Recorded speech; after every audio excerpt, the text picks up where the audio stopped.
Welcome, everyone, to our 2025 public budget meeting of the Finance and Administration Committee for Pembroke City Council. I'd like to first start by reading the Pembroke Land Acknowledgement.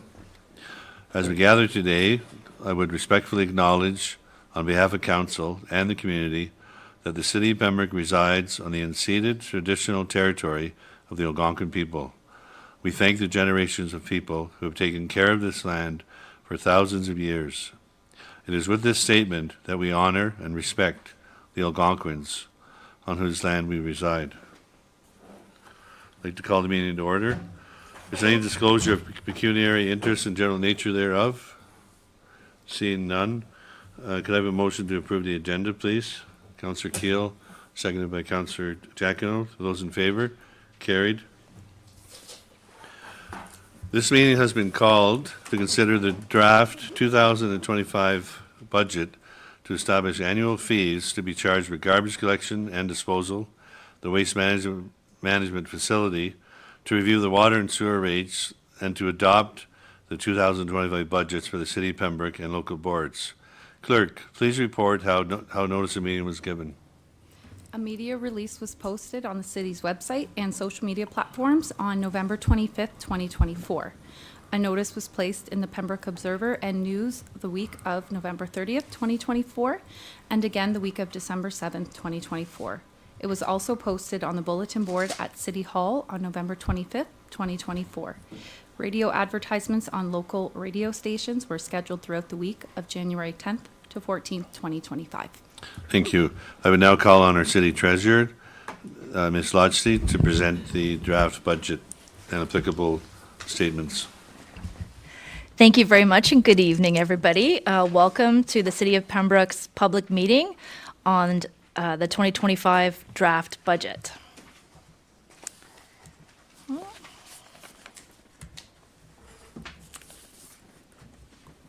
Maybe it's not gonna. Okay, sorry, my computer froze for a second there. So tonight we have several presenters. So my name is Angela Lochte, and I'm the Treasurer and Deputy Clerk for the City of Pembroke. Joining me tonight is Marcia Hawthorne, Deputy Treasurer and Purchasing Manager with the City of Pembroke, and Jennifer Belair, Financial Planning Analyst responsible for the capital budget oversight and asset management. And in the back with us is Ashley Perrier, who is our budget coordinator and minute taker this evening. So it takes quite a while for us to work through a budget every year. Our work starts in August, where department heads prepare budgets in consultation with their staff and incorporate public feedback that they receive throughout the year. In October and November, budgets are reviewed by the CAO, myself, as well as committee chairs. We held deliberations a little earlier this year, so we had 2 days of deliberations on December 10th and 11th. We added an additional day on January 6th. We are having our public meeting now to discuss the draft results, and we will have a final day of deliberations on January 27th to be held in council chambers at 4 p.m. And we do plan on formally adopting the budget on February 18th, 2025. So again, as I mentioned, today we're in the public meeting phase of budget deliberations. We will also be discussing the transit RFP award next Tuesday, January 21st, as part of that meeting's agenda. So tonight, I'll give my presentation. We'll hear some comments from the different committee chairs. We do have one registered participant. We can then open up the floor to any non-registered participants who might wish to make comment, and then end with closing remarks from council.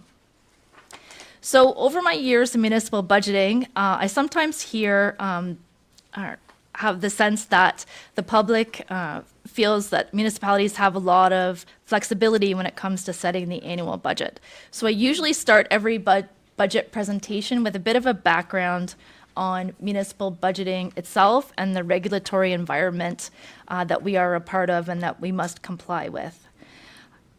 Because the reality is that municipalities are constrained by and operate under a long list of laws, regulations, rules, requirements, and agreements that we must adhere to. So, for example, the city must pass a balanced operating budget each year. When the province discusses their own budget, they are able to take on deficits and often talk about how many years it will take to balance their budget. But municipalities aren't allowed to do that. So the city must balance its operating budget every year through property taxes based on our annual financial obligations after taking into consideration any grants and user fees that we might receive. So this is what the property tax levy that we talk about and the tax rates are calculated on. So the different departments in the city are also subject to different laws and regulations that they must adhere to.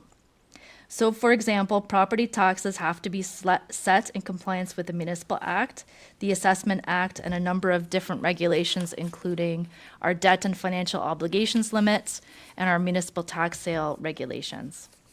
Council, Finance, and Administration must adhere to the roles, responsibilities, and duties that are set out for them in the Municipal Act.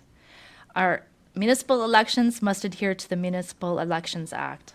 The Fire Department must adhere to the Fire Protection and Prevention Act. Our Building Inspection Department must be conducted in support of the Ontario Building Code. In the Roads Department, roads must be maintained in accordance with Ontario's minimum maintenance standards, and bridges must be inspected and maintained in compliance with OSIM, the Ontario Structure Inspection Manual. Garbage and recycling has to comply with a slew of different environmental laws and regulations.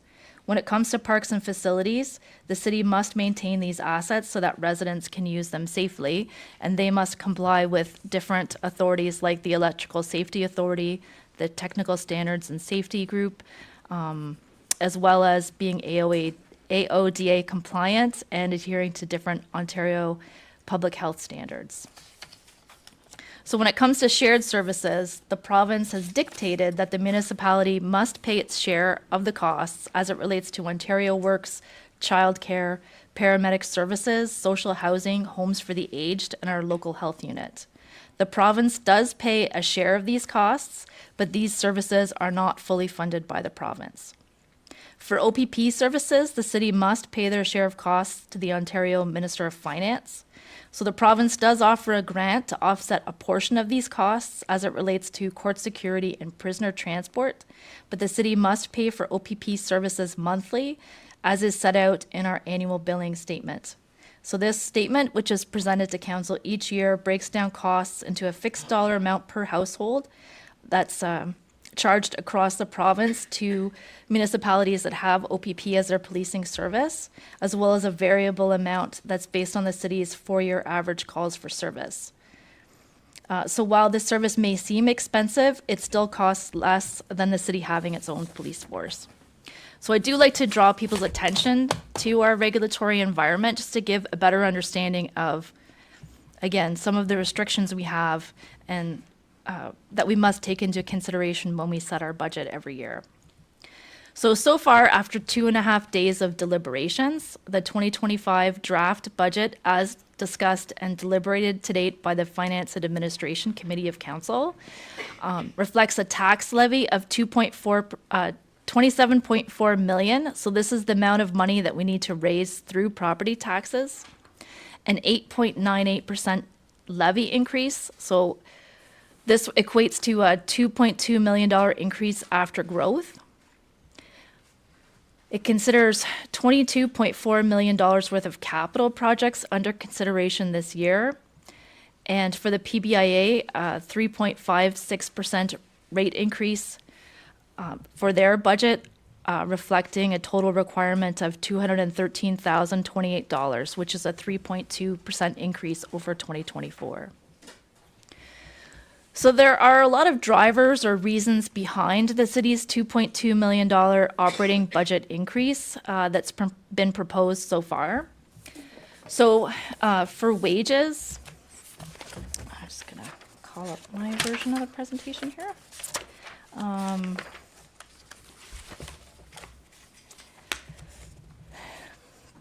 Wages have a total increase of $377,000. So this reflects collective agreement increases for CUPE and non-union of 3.25%, collective agreement increases for firefighters of 2.35%, and an increase for council remuneration of 2.53%. For asset management, we need to increase costs related to needed building maintenance, ditching, as well as having sufficient reserves for fleet management. And this is driving our increase in the 2025 budget by $262,000. And I will say for fleet management, as we'll see later in the presentation, we're still not fully funding our fleet requirements in this year's budget. We are trying to phase that in over several years. For 2025 capital projects, we are increasing the amount of money we put towards capital of roughly $91,000, but we still do have a gap related to CPI of over $500,000 that will need to be addressed in upcoming budget years. For interest income, we are seeing a decrease in revenues expected this year as inflation is going down, interest rates are going down, and this will increase city budget by almost $300,000 in lost revenues. Council has recommended the creation of a new levy stabilization reserve. The city did get some unexpected relief from 2025 OPP cost increases. The OPP has ratified their collective agreement, and they were going to increase city OPP costs in 2025 quite significantly. So the city has received some relief in those costs for 2025, but we do expect to see, again, a significant increase in OPP costs for 2026. Last year, we did unfortunately have to close the pool for renovations. So now that we are bringing the pool services back online, our program cost net of revenues is increasing our budget this year by $233,000. As will be discussed at the January 21st meeting of council, we are proposing the introduction of on-demand transit service to the city in the summer of 2025, and this is expected to cost the taxpayer $216,000 in 2025. The city is contending with a number of social issues, and we have increased the budget by $178,000 to address some of these issues, which include funding to the warming center, some local cleanup costs, as well as some legal issues with the grind. We are looking to spend more money with our partners of $135,000. So the big driver behind this is the library with an additional $92,000 of budget required for the Pembroke Public Library next year, as well as some additional funding to the 2 senior centers and the introduction of community event grants later on this year.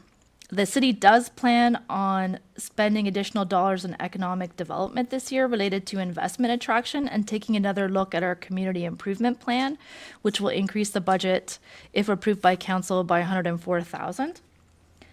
For modernization, we have been working over a number of years to modernize our services, to make us more efficient, to engage with our community better, and we are looking to spend roughly $63,000 more in this year's budget related to those types of initiatives. And finally, the city did complete a recreation master plan in 2024. So we are looking to implement some of the recommendations of this plan in 2025, and the budget is expected to increase by $69,000, almost $70,000 related to that year 1 implementation. So in terms of our cost for shared services in 2025, it's a bit of good news, bad news. So the good news is that the county is expected to come in lower than last year's budget. As was explained, funding from the province lags. So some new services were offered in 2024, and the funding from the province is kind of coming on board in 2025 to help offset some of those service increases. So we are expected to see the total requirements for county shared services decrease by roughly $427,000. I will, put a caveat on that, in the sense that the Renfrew County is still deliberating their budget. So these are estimates, and we will reconfirm these numbers before the meeting on the 27th of January.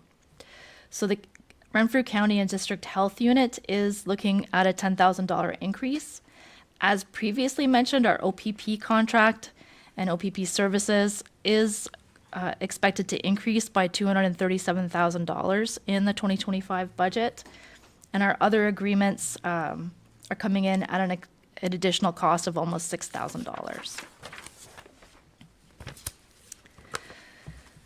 So with all of that being said, where do our city tax dollars go? So if we break down the draft budget by service categories, every $1 of city taxes is estimated to go towards the following services. So for every $1 of property tax that you pay, 18 cents goes towards county and shared services, 18 cents goes towards our road operations, 17 cents goes towards policing, 14 cents for fire protection, 14 cents for parks and rec, 8 cents go towards capital projects, 6 cents go towards our strategic partners and general government services, 3 cents to planning, building, and bylaw, and 2 cents towards economic development, tourism, and culture. So if we summarize that in terms of what the potential dollar impact could be by property class, for a residential property that's assessed at $185,000, with an 8.98% levy increase currently proposed, that would increase taxes by $277 a year. A multi-residential property assessed at $700,000, which would be a 12-unit residential multi-res property, taxes would be increased by $2,031 a year. A commercial retail property assessed at $218,000 would increase by 646 cents a year, or $646 a year. And an industrial property assessed at $184,700 would see a property tax increase of $727 a year. So it's important to keep a couple things in mind. I sometimes hear feedback from the public to say that there's no residential property in Pembroke that would be assessed at $185,000. Properties in Pembroke are worth much more now. MPAC has not changed how they assess properties for taxation. The assessment has been frozen for a number of years now, so regardless of what the home value is of your property now, you would still be assessed at your property taxes are still based on what your property would have been valued at in 2016. Excuse me. The other thing to keep in mind is that city taxes are all in, and they include both our local government requirements as well as our county requirements. If you look at our neighbors, when they advertise their property tax increases, it's limited to only the local residential portion and does not include the county portion of taxes. So you would have to add those things together to be comparable to the city tax increases and tax rate increases. So 8.98% is certainly a large increase compared to previous years where the city has been able to hold taxes to a 2 or 3% increase. So it's important to keep in mind that since COVID, municipalities have been experiencing inflation levels higher than consumer CPI, in particular for things like parts, materials, and contracted services. So in this graph here, we can see a CPI comparison of just your basic consumer CPI, or consumer price index, as compared to a non-residential building impact index. So while there is no municipal CPI, the inflation that the municipality has been experiencing is more like the orange line than the blue line when it comes to non-salary expenditures. So this coupled with historic underfunding of infrastructure to keep tax rates low is certainly going to place financial pressure on the city in the budget years ahead.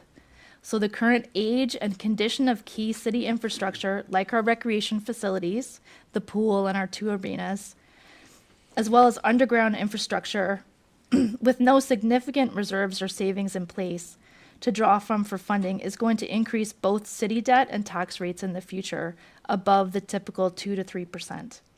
So in 2025, the city will be developing a long-term financial plan for infrastructure, which will provide more information on future tax rate increases that's going to be needed to support city services and city infrastructure.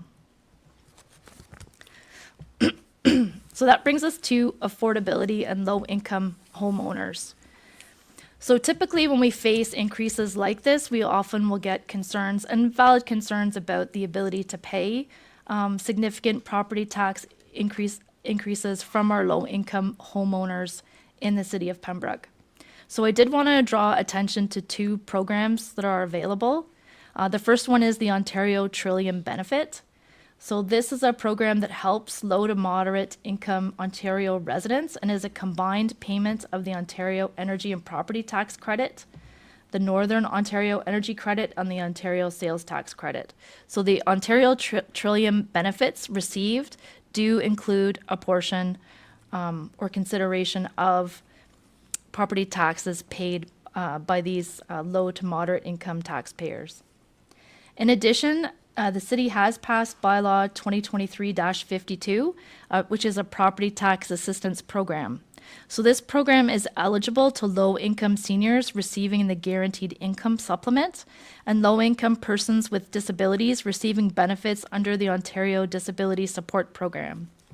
And what this program does is eligible persons can elect to defer property tax increases for their primary residence and related interest until such time as they are no longer eligible to receive government benefits or sell their home. So if anybody is interested in finding out more information about the property tax assistance program offered through the cities, they can contact the city's tax department for further information. So that brings us to the 2025 water and sewer budget, and I will pass the microphone over to our Deputy Treasurer, Marsha Hawthorne. Thank you and good evening. I'll be discussing the 2025 draft water and sewer budgets. The water and sewer rates. So under the Ontario Safe Drinking Waters Act, the city is required to prepare plans for its water systems to ensure sufficient revenues is generated to provide safe drinking water to our community. In 2019 and 20, Watson Associates prepared a financial plan and rate study for the city's water and sewer services based on the projected operating and capital requirements of these services over a 10-year study period from 2020 through to 2029, which includes the rate recommendations. The agreement reached between the city and the Township of Laurentian Valley requires the city to base water and sanitary sewer rates increases on this study. Rate studies are typically updated every 5 years, and a new study will be undertaken in 2025 for the 2026 to 2035 period. So in accordance with the legal requirements of the Ontario Safe Drinking Water Act and the recommendations of the Watson and Associates rate study, the 2025 draft budget for water services reflect a $5.8 million operating budget and a $1.8 million capital budget, and that equates to a 5.7% increase to flat water rates and a 9.8% increase to metered water rates. Highlights to the sanitary sewer. In 2025 draft budget for sanitary sewer services reflect a 7.8 operating budget and a 1.8 million capital budget, and that equates to a 5.2% increase to flat sewer rates and a 6.9 increase to metered sewer rates.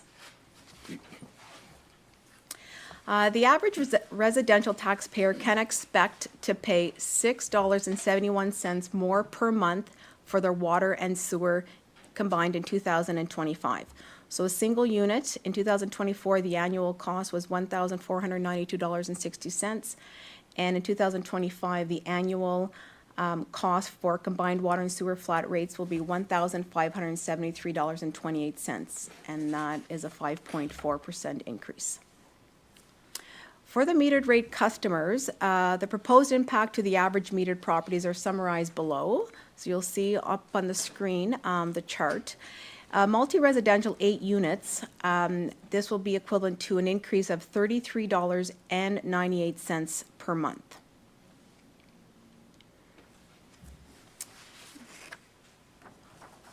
Thank you, and I will pass this over to Jennifer Belair, who will discuss the 2025 draft capital budget. Thanks. So the 2025 capital projects come up to 22.4 million, and they've been broken down as follows. So 3.9 million for buildings, facilities, and parks, 11.8 million for roads, bridges, and stormwater, 3.1 million for equipment and fleet, 1.8 for sanitary, and 1.8 for water projects. So some of the larger infrastructure projects planned for 2025 include the replacement of the Marina Attendant Building in partnership with Algonquin College for $60,000. There's a $3.6 million reconstruction of Isabella Street, Phase 2.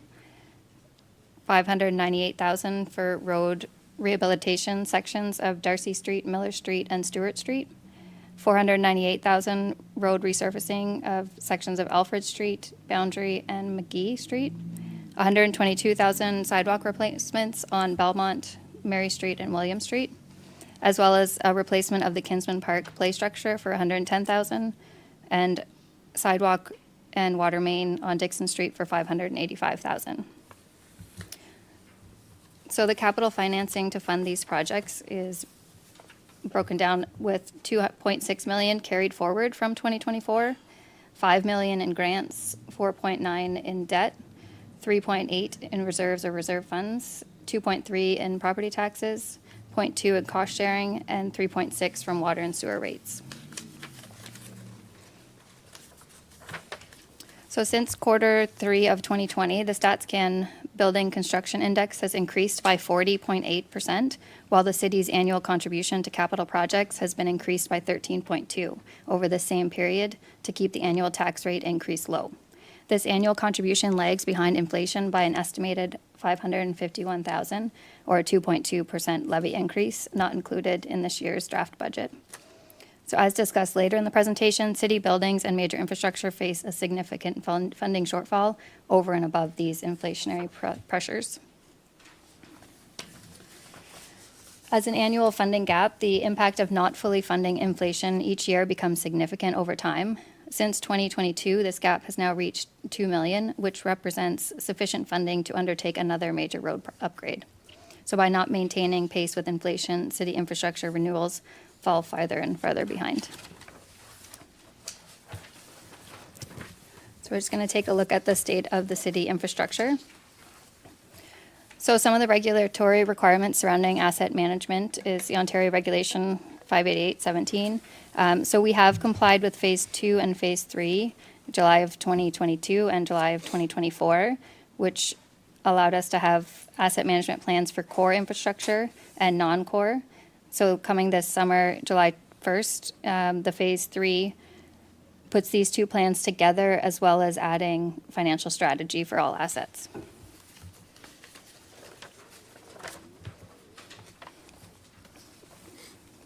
So as mentioned, currently the 2022 AMP captured the core assets within roads, stormwater, water, and wastewater. The 2024 AMP captured non-core assets, buildings, fleet, parks, parking lots. So as per the regulation, the city must now prepare a combined AMP that includes all the assets. And over the coming months, feedback will be needed from residents on what affordable levels of service residents expect from the city. So our current sidewalk condition, the city owns 65 kilometers of sidewalk with an average condition of good. The city needs to maintain sidewalks in good condition to minimize risk of slips and falls. The next phase of the AMP will assess the impact of different funding levels to ensure the long-term renewal plan for sidewalks supports an acceptable level of risk. And the city owns and maintains 100 kilometers of roadway with an average condition of fair. The next phase of the asset management plan will assess the impact of different funding levels on roads as well to ensure that there's an appropriate level of funding.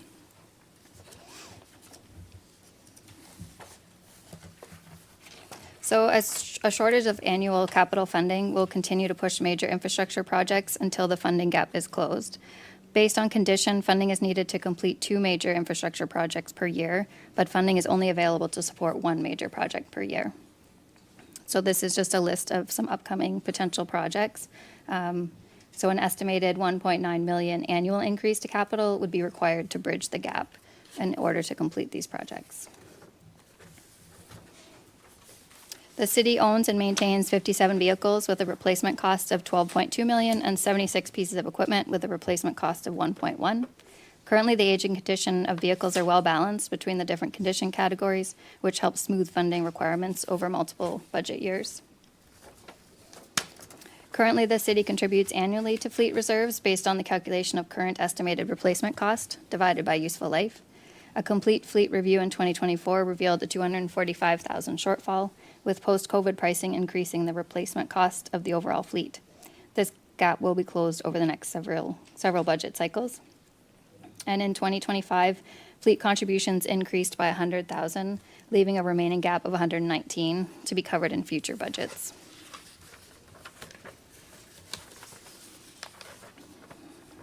The various parks, including all the amenities, have a replacement value of $5.6 million. Currently, these features are in good condition, which is ideal given the general public's use of these assets and the associated liability. Comparing historical spending to future requirements, parks have a small funding gap of $49,000 over the next 10 years for expected upcoming replacements, which is considered manageable. The parking lots, the city owns 22 paved parking lots that we've included in this section. If there's a building that has a smaller parking facility that's mainly staff or limited public, it's included in the building section. So these 22 paved lots have a replacement value of $4.5 million. The poor and very poor condition of some parking facilities have created liability issues, which impact future insurance costs for the municipality. And an estimated funding gap of $50,000 is due to lack of maintenance on cities' parking lots, like crack sealing, which could extend useful life. So moving forward, the city's operating budgets will include parking lot maintenance to ensure cost effectiveness to taxpayers. So the city owns 27 buildings with a replacement value of $80 million. The overall condition of these buildings is calculated by dividing the cost of the immediate building repairs with the building's replacement value. So if the city wants to maintain most buildings with an FCI of fair or better, significant investments will be needed in current facilities, with 64% of buildings in either poor or very poor condition currently. In 2024, a financial analysis revealed shortfalls in both operating and capital budgets for buildings. The city did not have an appropriate level of staffing for pool maintenance, which has been addressed as part of the reopening of the pool. And a funding gap of $18.6 million over 10 years remains to address needed building upgrades and replacements, which will ultimately impact upcoming city budgets.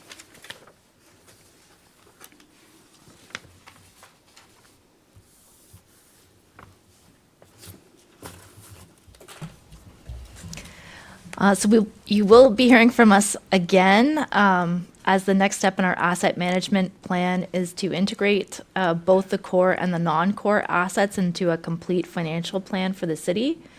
And we will need to get feedback from residents about, balancing, the levels of service versus affordability. So we can have perfect infrastructure, but we have to spend a lot more money. So what are we willing to compromise to ensure taxes remain affordable will be a key consideration as we explore the different options in the spring.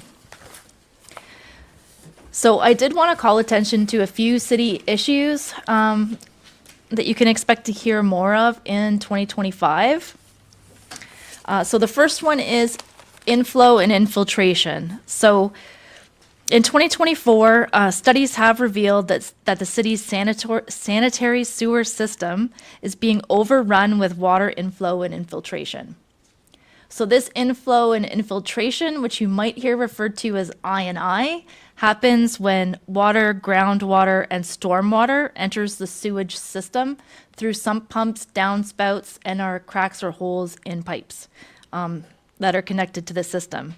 So if we leave this uncorrected, this issue is going to require millions of additional dollars to be spent on a second sewage processing plant because we don't have sufficient capacity expected to process all this additional water, and that is not cost effective.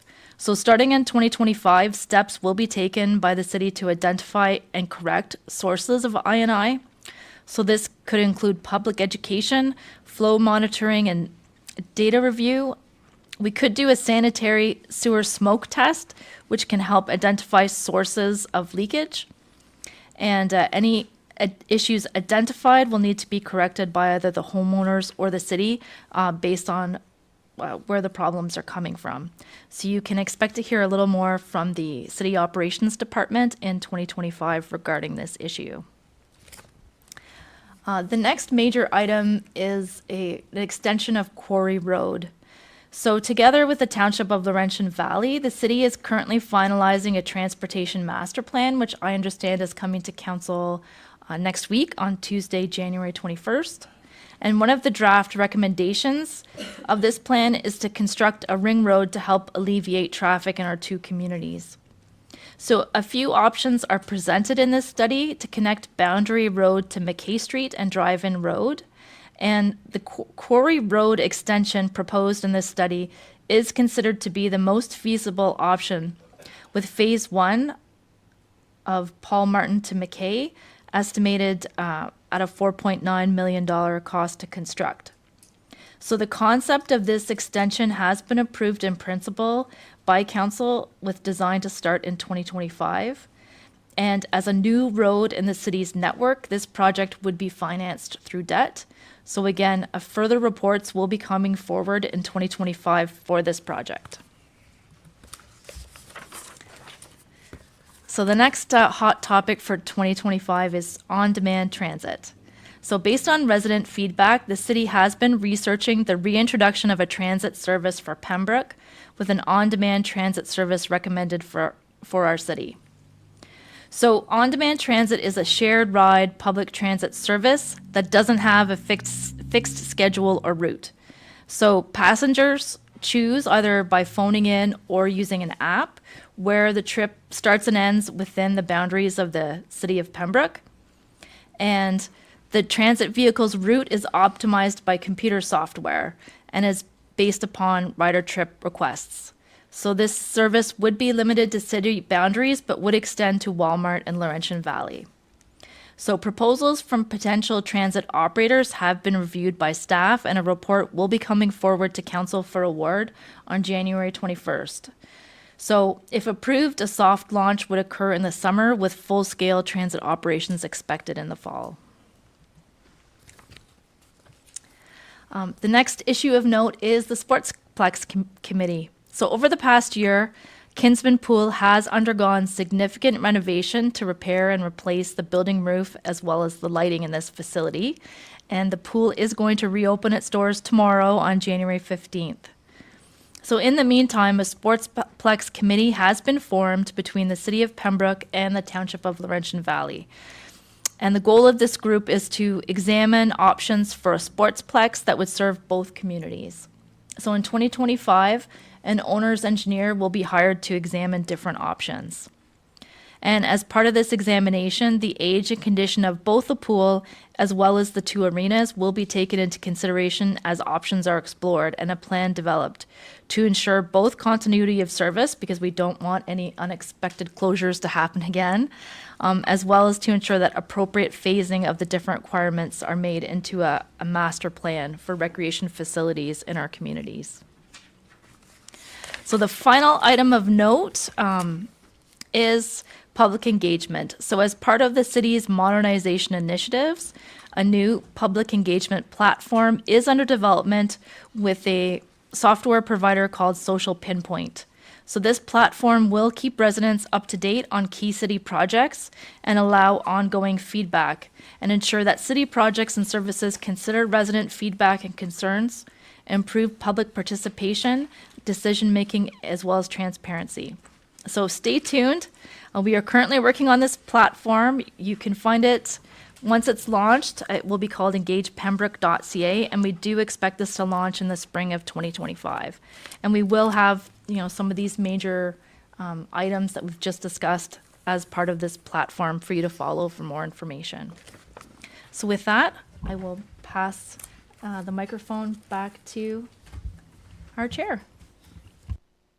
Thank you very much, Ms. Losty and staff, for your presentation. Now, at this point, we will be asking chairs of the council standing committees each to provide their comments. As chair of the Finance and Administration Committee, I've been tasked to speak first. As chair of the City Pembroke Finance Committee, I extend my sincere gratitude on behalf of council and the residents of Pembroke, to our treasurer and her staff for their dedicated and professional work in preparing the 2025 budget. We also thank our city CEO, directors, managers, and staff for their invaluable assistance in the budget process, which they provided alongside their regular duties. The proposed increase for the 2025 budget is driven by several factors, as outlined by Madam Treasurer, including rising policing costs, wage adjustments, asset management requirements legislated by the province, the reopening of our pool, and other essential expenditures. Our aging infrastructure, including roads, sidewalks, and recreational facilities, places an additional burden on the budget and necessitates difficult decisions for the future. Provincial funding shortfalls and increasing costs continue to exacerbate our financial pressures. The asset management legislation mandates municipalities to develop plans ensuring sustainable infrastructure maintenance, prioritizing service levels, long-term costs, and risk management. The province of Ontario needs to reassess its approach to downloaded programs, which are straining municipal budgets. It is clear that we cannot continue on this path without a new financial services agreement with the province. Councillor Keel, the CEO, and myself will be attending the Rural Ontario Municipal Association Conference, ROMA, in Toronto this Sunday through Tuesday. We have scheduled various delegations with ministry officials and will clearly communicate the necessity for a new financial service agreement for our municipality and others across Ontario. The Association of Municipalities of Ontario, AMO, is actively advocating for such a revised agreement, and we anticipate receiving updates at the Roma conference, which we will share with Council in a subsequent report. In my personal opinion, exploring a public-private partnership, P3, or some kind of financing model for a new sportsplex aligns with our new recreation master plan and could provide long-term cost savings compared to investing heavily in aging facilities. It is certainly worth exploring the option. Additionally, trial initiatives like improved transit and new recreational amenities will help expand our tax base by attracting new residents and businesses and improve our community overall. We need to grow our tax base while maintaining our existing infrastructure. A new economic attraction officer position is being created within the Economic Development Department to help with business retention and attract new businesses to our community. We must continue to work with community stakeholders and municipal partners to explore joint endeavors that benefit everyone economically, socially, and overall for our community well-being. This budget balances immediate needs with strategic initiatives for Pembroke's future. It is very challenging to arrive at a balanced budget with our limited tax base, and no one wants an increase. However, without maintaining programs, services, and infrastructure, we cannot realize our potential to grow as a community. We must make these difficult decisions to ensure Pembroke's long-term sustainability and prosperity. Our final budget meeting is on January 27th at 4 p.m. Thank you. I would ask for comments from the Vice Chair of the Operations Committee, Mayor Gervais. Thank you, Mr. Chair, and good evening, members of Council and members of the public. I wanted to begin tonight by simply thanking the members of the public for either submitting questions to staff or to simply attending this evening to provide questions, comments, and taking an interest in your community. Truly appreciative of individuals who take the time to follow that proper channel to communicate with council instead of what typically happens or sometimes happens is behind the scenes. There's various discussions and so forth. And as Councillor Jacquinot often says, is the discussion happens here. And so this is the proper place to bring forward questions, comments, concerns. As Mr. Chair was saying, the 2025 budget is exceptionally challenging. I'll describe it that way. Many competing pressures. And so so much so that an additional day needed to be added to what we are normally allotting to work our way through tons of paper to try and arrive at a budget that, as the chair says, no one likes an increase, but trying to arrive at something that is workable, manageable, and allows our municipality to move forward, to grow. And, you know, one only needs to look at the YouTube to see the very challenging discussions regarding staffing, about the ability of the ratepayer to pay, and trying to balance everything when trying to come forward with a budget. Certainly, it's not a fun process by any means, and it's one of the most challenging. And so I kudos to my fellow councillors for putting their heart and soul in it, reviewing the materials, listening to what staff have to say, and then trying to assist in of moving forward with a budget that tries to balance all of these competing interests. The public may not have seen that the auditor recently came to council and indicated that we're in a low risk level when it comes to debt use, and that we were in a sound financial picture. And as Mr. Chair says, there will be a future meeting to discuss transit and whether or not it's going to be awarded or not, with that cost already built into that increase, and ultimately for council to vote on the particular budget. As was mentioned, Councillor Plummer, who's the chair of operations, is away, and so then narrowing in on the operations portfolio, I have a number of different comments from that perspective. For those that don't know, the operations department is effectively one of the largest departments for the city of Pembroke because it touches, and it does touch, every aspect of ratepayers' lives. This department is relied upon not only in terms of roads, sewers, and so forth, but is also utilized by all of the other departments, such as an example which is brought to my attention at different times is if a new development is being looked at, planning talks to operations. Ultimately, the different departments talk to operations because it is the boots on the ground, if you will. It is what touches the ratepayers' lives, at least from the ratepayers' perspective, is probably the more noticeable department out of all of them. It was a number of different things were commented upon by Madam Treasurer. So just to cover off certain things, when you look at operations, there's two aspects to operations. One is to look at the work that is needed in terms of infrastructure based upon the provincially mandated asset management plan.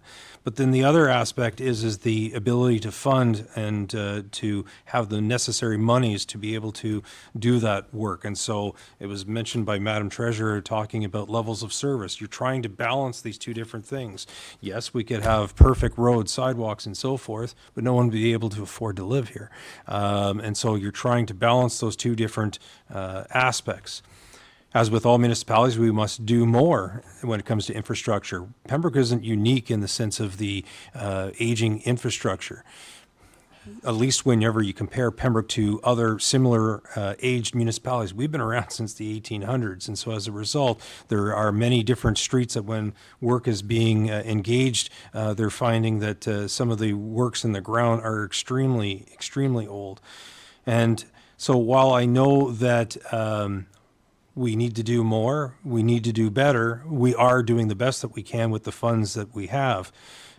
Certainly, we often around this table talk about sustainable funding. So it's nice. I see the reference in there to the grant money. It's nice to receive grants. I'm never going to turn down a grant from other levels of government, but it's the sustainability part that we need to know that year after year there's going to be certain funding coming from different municipalities. And so certainly, I thank the CAO when we meet various the MPs, the MPPs, and we're constantly hounding at that. And as the chair mentioned, I understand Councillor Keel, the deputy mayor, and the CAO will be making a number of delegations, and that's part of the aspect, is trying to get in front of these different ministers to say, you know, there's a part here that you need to understand. It's sustainable funding. Where is that money's coming from? Because you can't put it constantly on the taxpayers of your particular municipality. Now, in terms of our municipality, traditionally, we've taken surplus funds, and there usually is surplus funds, and at the conclusion of a year, and we put it in a general capital reserve to assist with the infrastructure projects. And because of the pressures, some of the funds are now being used for transit and being used for reserves, either A, transit, B, this recreation facility. But then that takes away from the infrastructure. And so I would hope that the public understands, I know the members of council certainly understand, it's a tug of war in terms of trying to provide everything to everyone that's in your municipality. And so how do you do that? And there's only a finite sum of money. And so how do you do that? In terms of specifics of the operations, operations department, I'm not going to go through all the specifics. The Madam Treasurer did an awesome job this evening, reflecting all the different capital projects and so forth. And one only needs to look at that to see that there's going to be significant infrastructure work being done in 2025. So much so that in previous years, I've even heard of complaints. Well, why are you doing this? And you're blocking off my means of getting around efficiently and easily.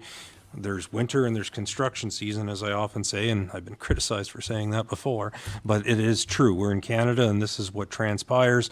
And so certainly there's a great effort made, but again, you have the specifics in the presentation, so I'm not going to get into it. But certainly, it's trying to do what we can in terms of the various capital projects that need to be done.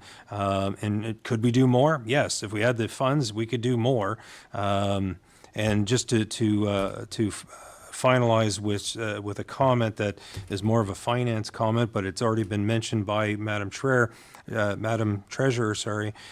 is this business of different municipalities saying, well, our increase is only X percent or it's X percent and so forth, and then different individuals are trying to compare the two. But what needs to be understood is the city of Pembroke is a single-tier municipality. All the services land here. All the cost is here. So this budget is a reflection on the total cost to do business in the city of Pembroke for the municipality, whereas other municipalities, lower tier municipalities, talk about a rate, but it's not inclusive of what the county of Renfrew rate will be on top of that. So it's comparing apples and apples to know that what's being discussed. And so as they say, the proper information allows you to make an informed decision about it. So just want to conclude, Mr. Chair, that to thank the members of council for their effort in trying to get to this point, and I'm looking forward to questions from the public. Thank you. Thank you, Mayor Gervais. I would like to call on Chair of the Parks and Recreation Committee, Councillor Pat Lafreniere, for her comments. Yes, thank you, Chair. So as Chair of Parks and Recreation, I'm pleased to provide a brief summary of the past year as well as budget highlights for 2025. 2024 was a year filled with events and activities, and if you were anywhere in the city of Pembroke, specifically last summer, there was a lot happening. From Canada Day to waterfront activities to new activities down in our downtown core, to keeping our ball and soccer fields maintained and running. New events were created by community-minded citizens, and our staff stepped up when needed to facilitate. Craft nights took place in the fall, and of course the Santa Claus Parade. Our staff and management do their best to step up to the plate and do their best to accommodate new events, although sometimes it definitely does pose logistical problems. Looking forward to 2025, to keep up with this increased demand on service and our changing climate, the Parks and Recreation Departments has added some items in our budget as it relates to staff. Now you say climate change, how does that affect staff?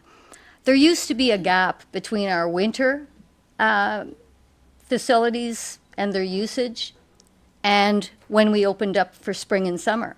Well, that gap now, there is no gap because our spring is coming much earlier. People expect the parks to be open. Well, our staff are still in the arenas, and they're still doing what they need to do, in our winter facilities. So we don't hire students till the end of May. So there's a huge gap now. And it's happening in the fall as well, because we're cutting the grass into November almost. So we needed to look at that. Now, although we didn't come through with the full complement that was being requested, we did add a general maintenance staff. Well, we've proposed it in the budget, unless that changes. We've proposed an additional general maintenance staff in our Parks Department, which will help us meet the demands of the increased facility bookings that we're seeing, as well as in our parks to affect that climate change impact. The other addition is a recreation specialist admin support. And the primary purpose of this position is to maintain the department's workload as a result, in part, of the Parks and Recreation Master Plan. Now, the city comes up with plans.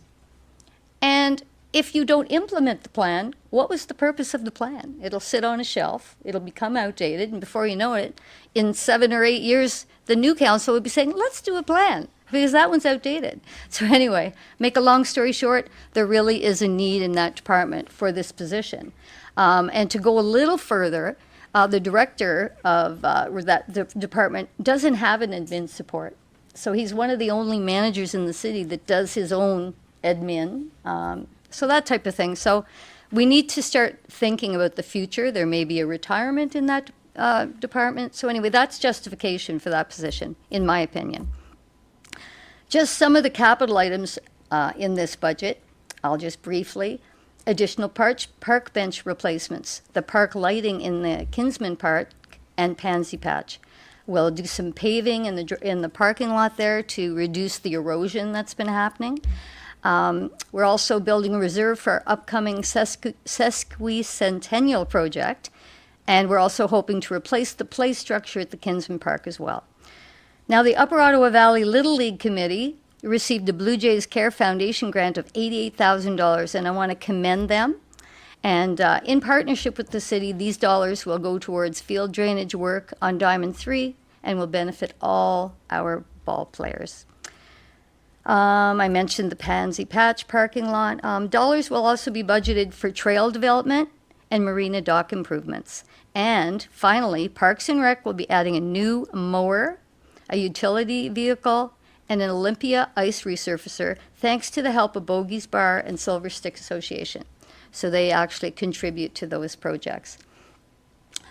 Well, we've gone through our budget proposal. We've trimmed where we can, believe me. I think we started at 10.9%. Correct me if I'm wrong. So we did trim this budget by 2%. And it was almost bare bones at that. As you saw the treasurer's presentation, there are some huge gaps in funding. That being said, I know that past years, sometimes if we had a bunch of projects and a debenture was coming to its end, we would sometimes debenture some of those items that we couldn't budget, because I know there's some debentures, which are debts, coming to an end in the next year or two. So hopefully some of that can take place. But looking forward, we need to look at the big picture. You're right. Facilities, that's something we're really going to have to look hard at. Partnerships with the other municipalities, and deciding what we need. I'm going to steal some words from someone who I really admired when he was at the council table, and that's former Councillor Terry O'Neill. We can give you what you want, but you got to pay for it. So that's what it comes down to at this table, is like, what do the citizens of Pembroke really want, and what are they willing to pay for? And although we don't use everything, it is a lifestyle choice. And I want to thank staff for being patient. I know a lot of the asks didn't come to fruition this year. But like we said, it's a matter of prioritizing. And I just want to mention one more thing. There were some extra staff asks of council this year. Times have changed dramatically. You know, back in the day, I remember when computers came into the workplace, it's going to save you a lot of work. I don't know. It really hasn't. And with all the requirements now of a municipality, with freedom of information, and staff is expected to do so much more. You know, so much paperwork, so much reporting. So I commend them for squeezing in all those extra things that we ask them to do and being patient with us. Couple of staff this year, maybe next year we'll look at other requests.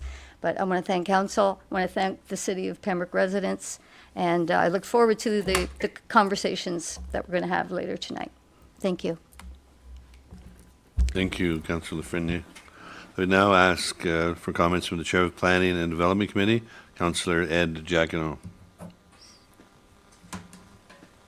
Thank you, Mr. Chair, Your Worship, staff, members of the public. It's nice to see you here. Usually we have an empty chamber. People only come when there's an issue or something is bothering them personally. Glad to see that you're interested, and I really appreciate that from the councillor standpoint. As the Chair of Planning and Development, with my co-chair here, works very hard, Councillor Keel, we've been challenged with a number of things, particularly when we look at trying to build the community, to promote it. People say to us, what does your community have to offer? And particularly, one of the things was a pool. Many physicians that come here, that are here today because we have a community pool. Swimming lessons take place for children. It's a good quality of life. It's an aging demographic. We've got people, the majority of people are over 55 years of age within our community. They look for that recreational facility where they can go and get those, those creaky old bones moving again. I'm probably one of them, but I swam for a number of years. I used the pool for 15 years, 3 mornings a week, and that's why I think I'm this good looking, because of all that exercise. But anyway, a little levity. Folks, here, I brought this, here's what we contended with. Probably not all the paperwork, probably over 300 pages. And we went through it line by line. And it's difficult to explain to you, how onerous it is when you have to come up with some drastic changes and reductions. And we know our staff are crying out to us, throw us a life jacket. We're sinking here. We're trying to do our best. And I feel that we are, as the council, we're the parents. And I look at them and I say, jeepers, they're doing a great job, but it's like having a family and punishing one of your children for doing a good job. That's how you feel. And I mean, you have to put the emotion aside and look at the benefit of what is good for the public. So, what we need to do in planning, I think we've been doing. There are a number of subdivisions that are in the area. Some are coming to fruition. Some have taken a long time. There's one developer here in the community has spent over $10 million building a plant for sewage. You have to have a sewage pumping station. You got to have the infrastructure for hydro. You've got to have the pavement set up for the for the various planned areas of that subdivision. You have to have parks. There's a number of things that are a requirement. They take a lot of time. They take a lot of investment. But the fact is, if they're looking here, and a lot of them are local, they're local developers who were born and raised here and know the quality of life that exists here. And, I thank them because they want to reinvest in their community. A lot of them are probably well-to-do. They don't have to do it, but they're showing faith in their community that they want to be here. And for that, I thank them. So, what do you do with a budget that you have to balance? Well, you have 2 choices. One, you offset and have reductions and eliminate programs, or 2, you increase taxes. It's simple as that. There's no ands, ifs, or buts. The County of Renfrew, of course, is a large service provider. They give us our money back to look after the programs that are within the area. We're mandated by the province of Ontario because we are a single-tier municipality, and the County of Renfrew is the MSP, the major service provider.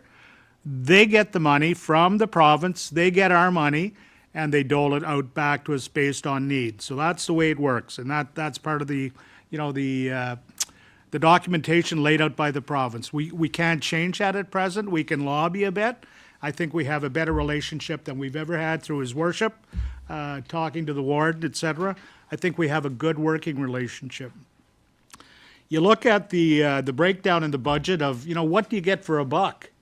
So 18 cents goes to the county. Those are social programs, of course, ODSP, etc., that we pay, homes for the aged, etc. Roads. Everybody said, gee, I want my road fixed. Well, I want my road fixed too. It hasn't been fixed in 50 years. You know, it's cracked. I know it needs it, but I know my road's really not in that bad a shape. There are others that are worse. And consequently, there's a list of which road should be repaired first. So obviously, mine is not on the chart. Even though I was the mayor for a number of years, they didn't come and fix my road, and I didn't expect that. I'm just saying you go by priority and what the needs are. So 17 cents goes to policing, 14 cents goes to fire. So out of $1, you got 67 cents have gone to the basic necessities that a community needs to be safe, to get people to and from their jobs, to provide clean drinking water, to have a pool, and you have 37 cents roughly left over. 33 cents, sorry, my math's not that good. 33 cents to do whatever you can with what's left. That's not a lot of money. You know, and if you're an accountant or you deal with your daily banking needs at home, groceries, paying the bills, etc., you know, if you have $1 and at the end of the month you only have 33 cents to pay the rest, you're struggling.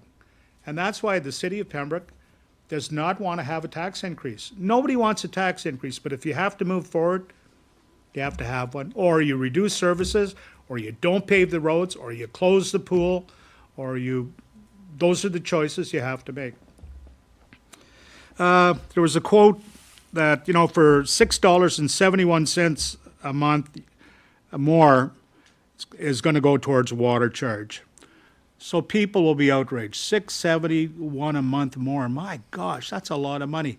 But you know, when you take it into perspective, you have a family of 4, and every day that family of 4 gets up and they probably have a shower or a bath. So in a month, that's 120 uses of water. And I mean a lot of water.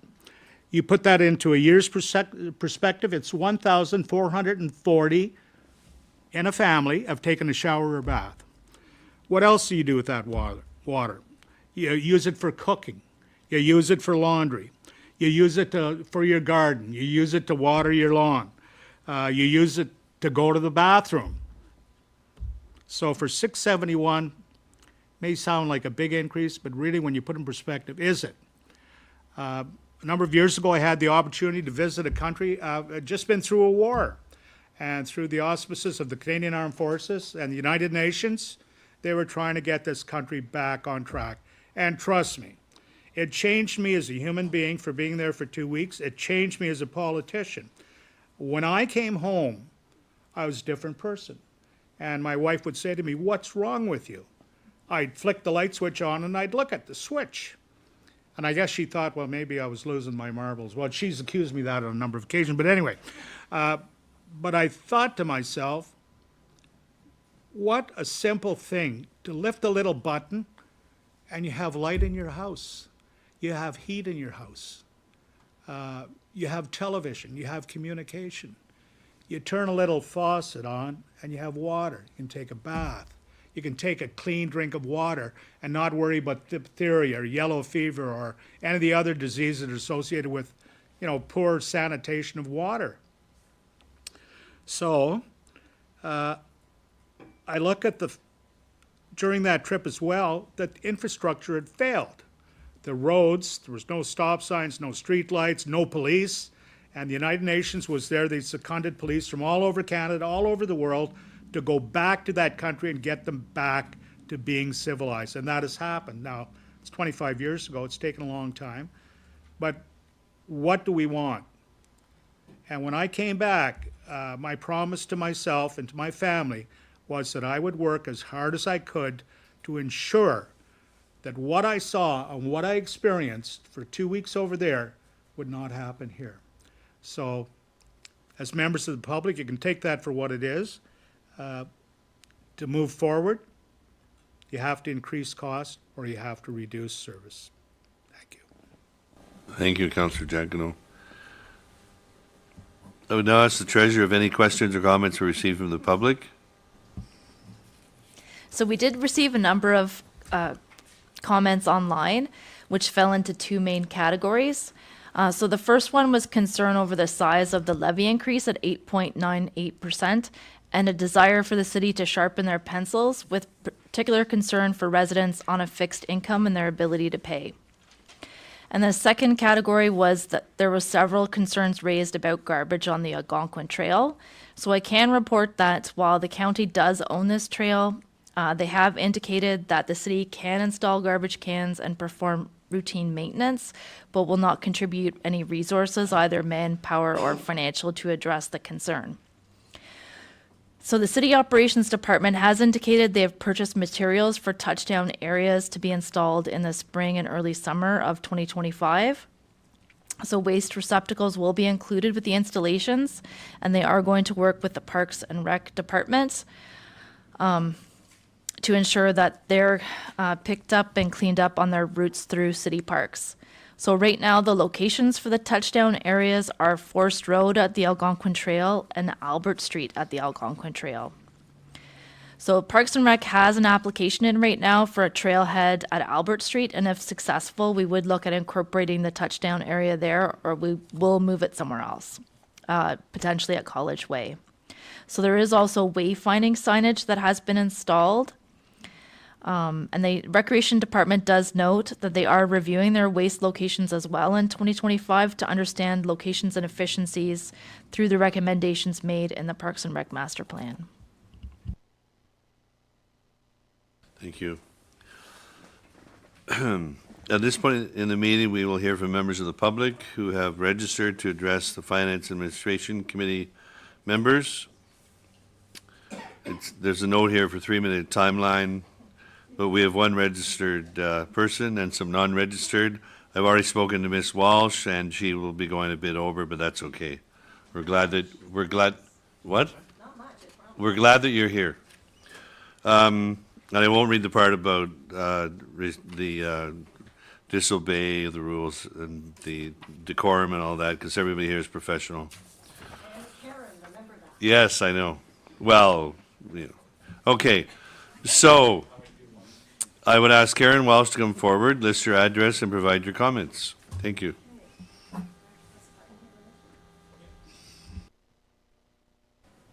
Good evening, Council. I'm Karen Walsh. I live on Isabella Street in Pembroke. It was actually, I'm going off topic here too, but just you guys did a really good job of explaining yourselves today, I got to say. Thank you.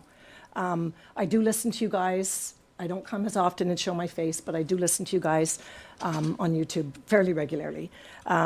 So there are more comments and questions. It's not like I'm, giving anybody heck about whatever. It's just things that come into my head as I listen to you guys and are concerns to me as a resident here in Pembroke.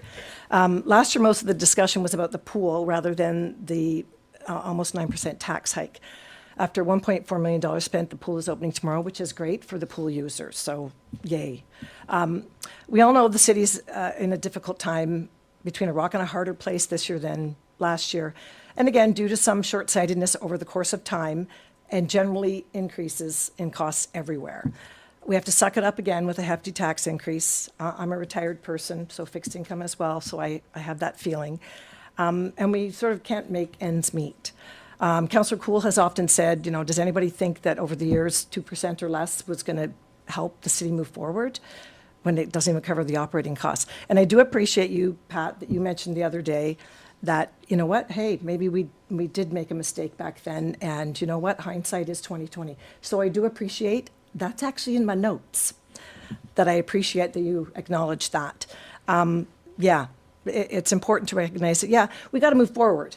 And recognizing that we maybe didn't do it right is a good way to do that.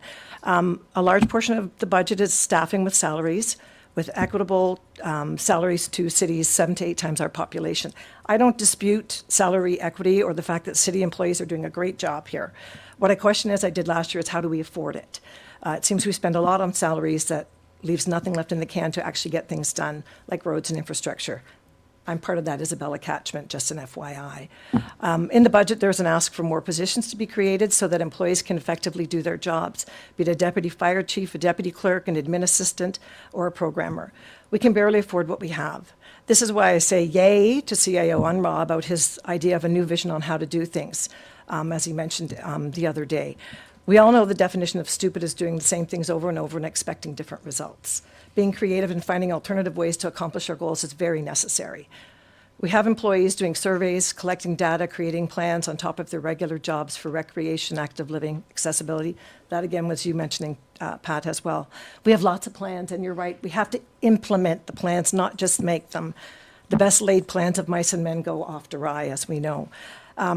Maybe, we're wasting our tax dollars if we're not, and the staff's efforts if we don't implement at least one plan a year. Find one that we can achieve. Let's try to accomplish it. It's less overwhelming and likely more cost effective. So those are just things that we need to be thinking about. And listening to you today, I'm kind of going, hey, some folks are listening. This is good. There's always talk about grants. I'm a big fan of them, but who's actually writing them for us? We know there's money to be had from the provincial and federal governments that we could get access with a really good professionally written proposal. If you recall, we were going to try to get a grant for the pool. I don't know. Did we get one? What happened to that? Who do we have writing them? I suspect it's whichever employee gets assigned it on top of their regular job like everything else. Not very cost effective or reasonable to the employees or the taxpayer. They can only do so much, right? And, we want to keep these folks around to do the good work they're doing. Maybe instead of asking for more clerks and assistants, let's hire a professional grant writer. I think that's come up once before, but someone whose job is only to search out government grants for all areas of the city. They can write more than one at a time. They know what to look for, how to say it in a way that they want to hear it, meet the deadlines so we're not overlooked for financial bonuses that the government can offer us. Maybe even grants to fund more positions. Think about it. Grants aren't going to save, and I know the mayor just said that grants don't save your city, but whatever we can get is never a bad idea. City spent a large sum of money on the Isabella catchment study, and public record says the infrastructure is well past its lifespan. Phase 1 is done. That now doesn't seem we can afford to do phase 2, Moffat to Doran, which is about 400 meters, because it's going to cost a few more millions. But it's not going to cost any less next year or the year after. So what's the holdup? It's got to get done. So how do we do it? Roads and sidewalks. A 32-year-old bylaw has only one sidewalk plowed in winter in many areas. That was to save money. I don't know how after 32 years we couldn't figure that out. But it now appears that in order to save more money, some sidewalks will be removed when the roads get redone to save more money, right? If we only have to plow one, only have to maintain one if there's two in a neighborhood. But that sort of impacts accessibility for people in wheelchairs, safety issues, possible more insurance claims. Police services. Now, some of you guys who know me, I'm all for the police. I think it's wonderful what they do. It's not an easy job. And I get that it's cheaper that we don't have than having our own, but we pay almost 3 times that of Petawawa, which has almost 4,000 more in population. So it's more of a, I don't get it. Is there a way to combine the 2 municipalities to better service the area? What happened to we're getting 28 more officers, maybe even bike cops and increased foot patrol. Another 2% increase is coming. What is the city actively doing? I asked this last year to bring new business. I love a cute little cafe and new little shop, but every time we have one open, 1 or 2 more closes. And we're not bringing in jobs and business that creates employment for more than 4 or 5 of your family members. We need jobs here because that's going to increase our tax base. Our census data shows that, again, still only 4 more people than 1971 when Pembroke was incorporated. We got to grow, baby. We got to grow. It's concerning. This is one thing that a few people talk to me about too. It's concerning that the city has allotted $75,000 for legal fees for a lawsuit brought forth by a charitable organization. The city has supported that organization financially for 5 years with $12 a year rent, insurance coverage, and maintenance. I say it's concerning. The city budgeted over $100K for a warming center that was supposed to be a one-time deal. I'm not denying that we need these things, but what's happening is very concerning to myself and other members of the community. Deputy Mayor, your efforts for wanting a functioning transit system and a new recreation facility, they're not going unnoticed. People talk about it. We just might not be there yet, and I know I'm going to point to Pat again. She said that the other day. But don't stop dreaming. We could get this, right? We're gonna keep going.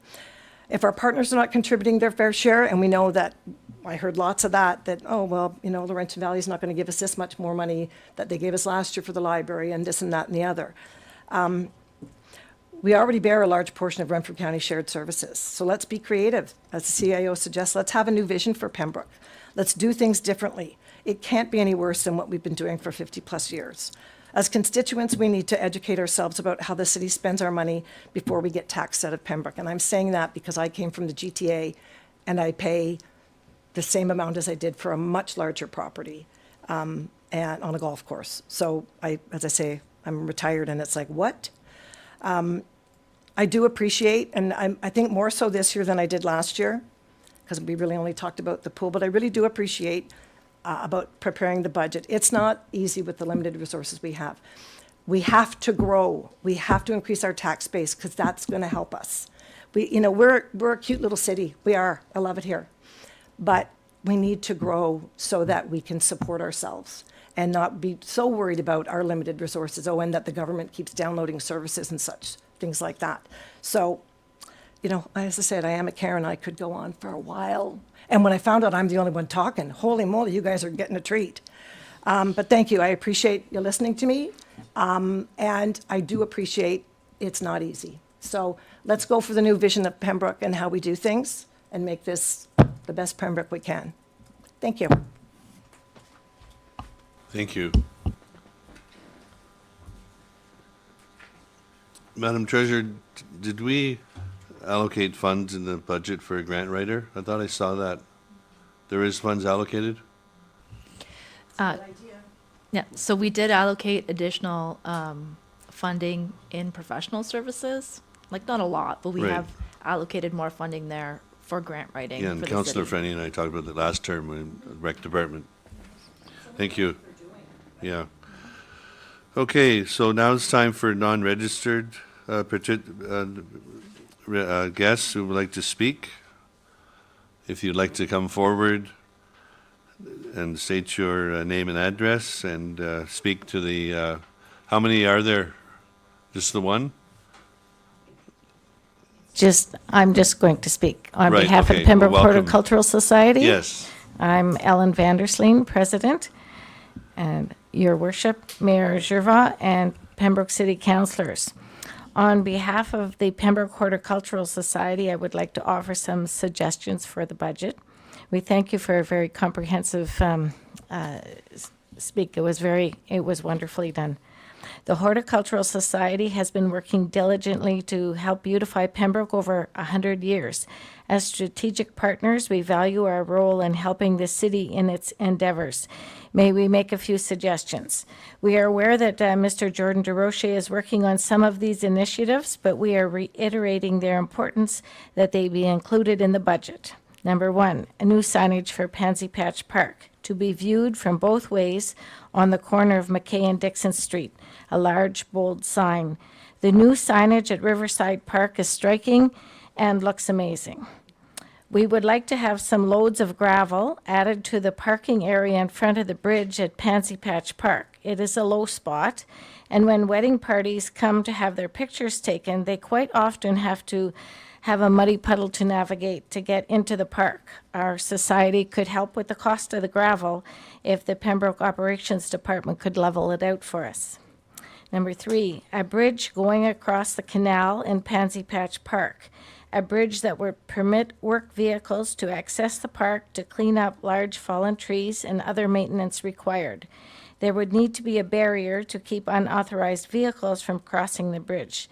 And we were pleased to learn that Mr. DeRoche was going to put that in the 2026 budget. We would like to have some garbage cans, and that's been addressed, placed along some streets that intersect with Algonquin Trail. It would be beneficial if the cans were there throughout the year. Pembroke residents use the trail and the streets and have nowhere to place their garbage. If garbage cans were added to streets such as Greenside, Alexander, Frank Nyber, and Pembroke Street near Miramichi Lodge that intersect with the trail, it would help deter littering. And number five, the Pembroke Horticultural Society are going to begin the task of improving Pearl Martin Drive, planting trees and flowers and other things. And we will be in consultation with the city, the county, business owners along the drive, pro bono engineering and architectural professionals so that the corridor will become a notable entry to our city. Hundreds of volunteer hours will be spent along with some of our own funding. Planning is in the preliminary stages. We will be in contact with the city and others for consultation and approval. We ask the city to support our endeavors. Thank you for regarding your consideration and regarding our suggestions. Thank you. Thank you, Ellen. And on behalf of the Finance Committee and Council, we want to thank you and the Horticultural Society and congratulate you again on your 100th anniversary for all the work that you do, all your volunteers for the City of Pembroke, and we really, really appreciate it. So thank you for coming tonight. And those items will be brought up at our Pembroke Beautification Committee meeting, I'm sure. Thank you. Are there any more people present that want to speak tonight?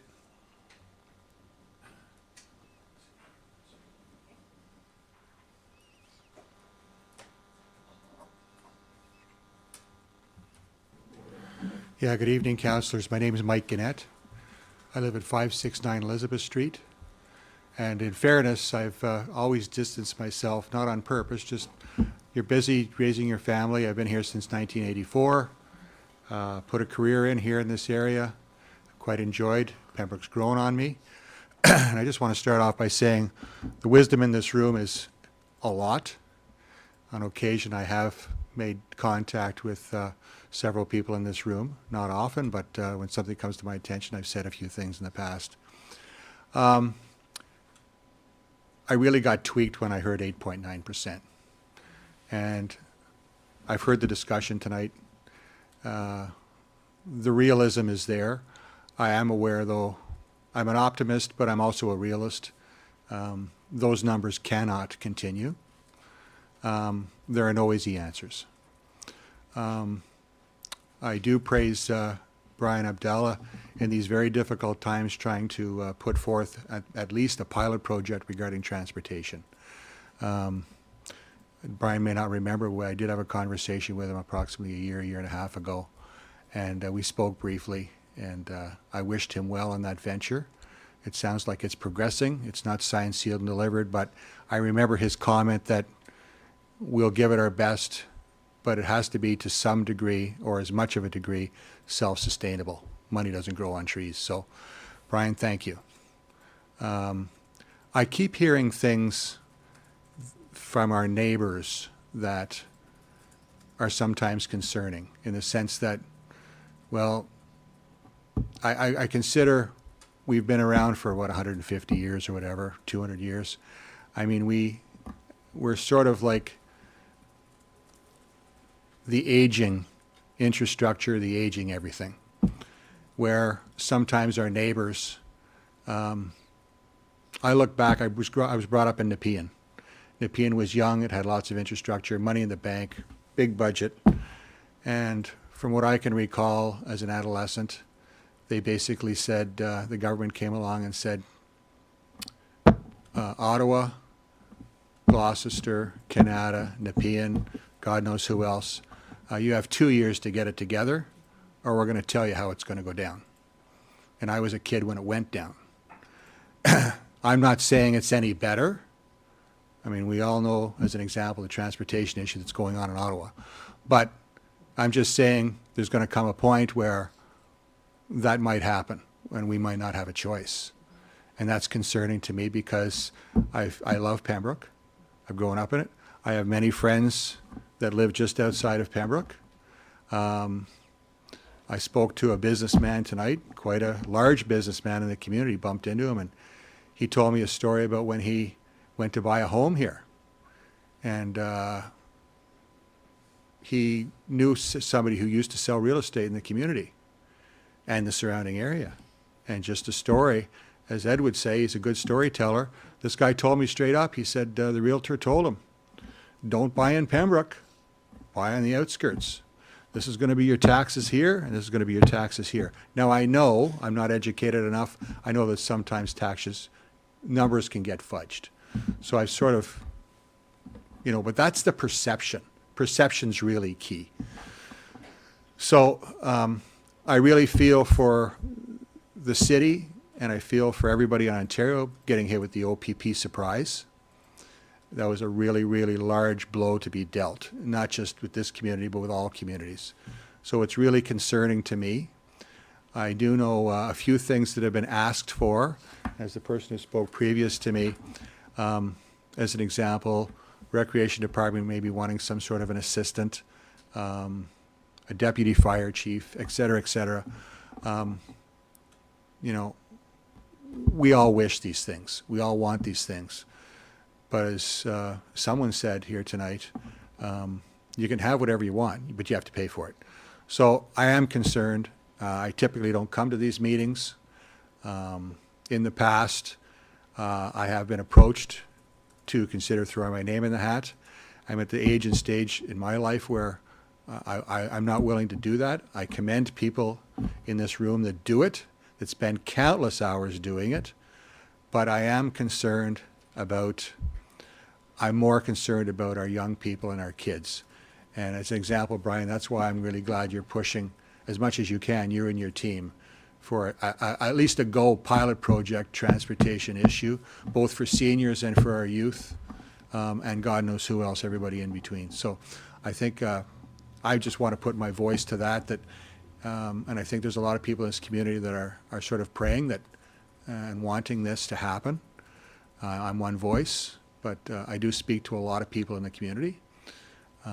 So that being said, I took a lot of notes because I'm sort of a newbie to these meetings, but I wish you well.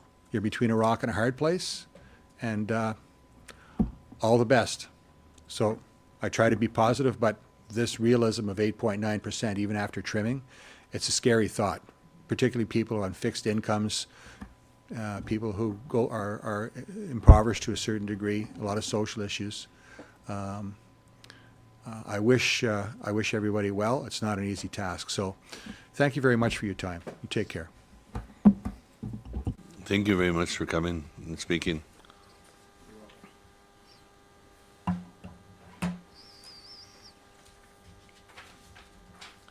Is there anyone else that would like to speak in the audience? No? Well, we have half an hour, so we have to move on here. We can chat later in the lobby. Now I would ask to hear from the Finance Administration Committee members, first with final remarks from everyone. I'll call in order first Mayor Gervais. No, I've commented. Okay. Councillor Giacono. Thank you. I've said what has to be said. Thank you. Councillor Keel. Was there any likelihood I wasn't going to have things to say? Well, I'm the only one that didn't get to talk yet. Everybody else got to talk with their department briefs. So the first thing that I do want to do sincerely is thank Angela and the entire finance team.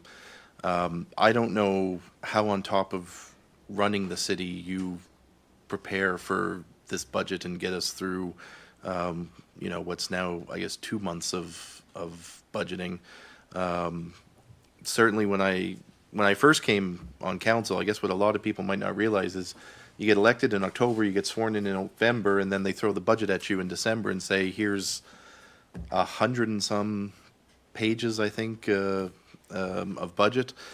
And I certainly want to thank Mr. Gannett for his comments about how he recognizes how difficult a process this is. Certainly when I got elected, and I'm also kind of thinking back to when the mayor first got elected and I was in his office, there might have been some excitement to see your first budget and thinking you're going to cut this and cut that and be the savior for the city of Pembroke. And then after you get your first budget on a Friday night, you spend 4 hours going through it and you think, wonderful, I cut $1,400 in a 20-some million dollar budget. And then Councillor Giacono went through. There's about 2/3 of the budget we can't even touch. I mean, it's sort of set in stone. It's things that just need to get done. So your discretionary budget's really only about 1/3 at the end of the day, and even that's not very discretionary because out of that you're paying staff, and some are in collective bargaining agreements, and So at the end of the day, I don't know what our actual discretionary funding is, but it's certainly less. It's certainly a lot less than 1/3 of the budget. I'm thankful this year for the transparency that we've had. Certainly, I think it was after our first budget process that I requested that these be recorded, and certainly there's hundreds of views online about that. This year, I requested that the actual line-by-line budget be posted, and for better or for worse, I know from Facebook that at least a few dozen people have looked through that. And I will say I actually found it, for the most part, comforting, because some of these people that you could tell went through the budget, even though they were still angry and complaining, they didn't have much to complain about. And that gives me the belief that they kind of recognized. I know some think that council is, paid too much. One person suggested we're getting a 10% increase, which mathematically, I'm not entirely sure what he did, but I did confirm that that's not the case. I think at the moment we're working on 2.5 from the November CPI rate, or 2 point something from the November CPI. I will throw in, I did try to freeze council pay, but council didn't go for that one. I want to reiterate, because I have seen a lot of comments on Facebook, and I do go through the groups, and I might not comment publicly, and I'm never going to comment publicly, but I do go through the comments to see what residents are saying, and I have noticed a lot of them were, quoting a number out of Petawawa, and a lot of them were quoting a number out of Laurentian Valley, and in both instances, I confirmed that the numbers that they were quoting did not include the county tax. And as the mayor pointed out, and I'm going to do it again, with the exception of Pembroke, we're all in. When you hear 8.98, that's the end of it. When another municipality tells you that they're at 9.1, that's going to be 9.1 plus the county rate. And I don't know, I asked the treasurer today, I don't believe the county has set their rate. So all the numbers that you're seeing right now is only part of their equation. Last year, I was quite happy when all was said and done. Pembroke had one of the lowest percentage increases last year. And I take pride in that, because there's a lot on Pembroke's back that other municipalities don't have. There's a number of other municipalities that don't have an indoor rink, let alone two of them. There's other municipalities that don't have a library. We have a provincial award-winning library. There's a lot of municipalities, I'm going to talk about the roads for a moment. I've had residents come up to me and say, well, this is how much road was done in Whitewater. And I say to them, yeah, because they're all shaven paves. We could do a lot more roads if we were just shaving the top off and putting new pavement down. But as soon as you start digging, you need infrastructure, you need engineering reports, you need the contracts themselves. You start digging a few blocks, it's now $1 million, more than $1 million contract, instead of a $250,000 shave and pave. Councillor Giacono was talking about water and sewer. That costs money. And I recognize that there's some other municipalities that don't have water and sewer rates. But you know what? You might get hit with a $20,000 new septic system. You might get hit with a $15,000 to $30,000 to $40,000 new drilled well. That comes at once. Not, well, and the Councillor Lafreniere mentions heating. Of course, we have, natural gas and whatnot. So there's, as the mayor said, you have to compare apples and apples. And a lot of times, once you leave the city of Pembroke, there's things that we have that they just don't have, that they're either not paying for, or if it ever happened, would probably cost a lot more. So in some ways, when I'm talking to residents, as a real estate lawyer, I remind them that they might not like the water rate, but you don't get an installment plan when your septic goes. You go to the bank, you get a loan, and you have to pay up front for a new septic system. So I do think some people need to appreciate the services that we have. Madam Treasurer brought up something that I've been bringing up now for a couple of years, which is that, those past 2%, I think even recently there was a 0% budget.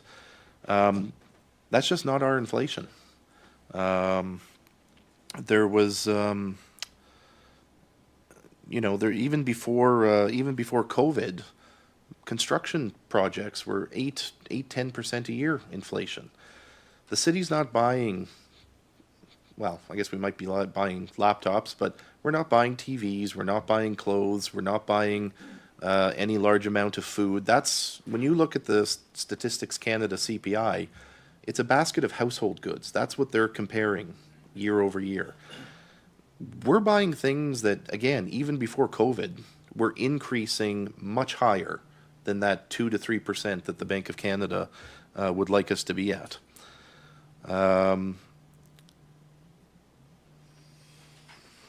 Somebody's phone's going off. Oh, it's mine. There we go. I might be a little nice here compared to some of our